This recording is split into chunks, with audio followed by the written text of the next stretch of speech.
দুপুরবেলা চলে আসছি ছাদে পুদিনা পাতা নেওয়ার জন্য। তো পুদিনা পাতা দিয়ে পাইনাপেল জুস তৈরি করব। পুদিনা পাতা দিয়ে পাইনাপেল জুস তৈরি করলে আলহামদুলিল্লাহ খেতে অনেক মজা হয়, আর রেসিপিটা আপনাদের সাথে শেয়ার করব। এদিকে পাইনাপেলগুলো সব সুন্দর করে ছোট ছোট টুকরা করে কেটে নিয়েছি। এখন ব্লেন্ডারে জারে পাইনাপেলগুলো দিয়ে দিয়েছি।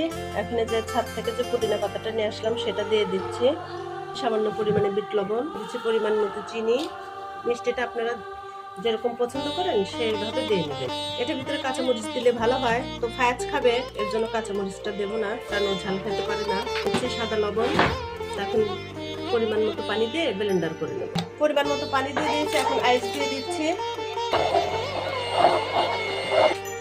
কমপ্লিট, এখন একটু ছেঁকে নিচ্ছি, কারণ ছেঁকে না দিলে খাওয়া যাবে না। কমপ্লিট, ঢেলে নিচ্ছে জুস পটে। একটু আইস দিয়ে দিচ্ছি। যে গরম পড়েছে এই গরমে কিন্তু জুস খাওয়ারই দরকার, যে কোনো ফলেরই জুস হোক না কেন। তো তৈরি হয়ে গেল আমার পাইনাপেল জুস, একদম টাটকা অথেন্টিক পুদিনা পাতা দিয়ে। তো সবাই ভালো থাকবেন, আল্লাহ হাফেজ।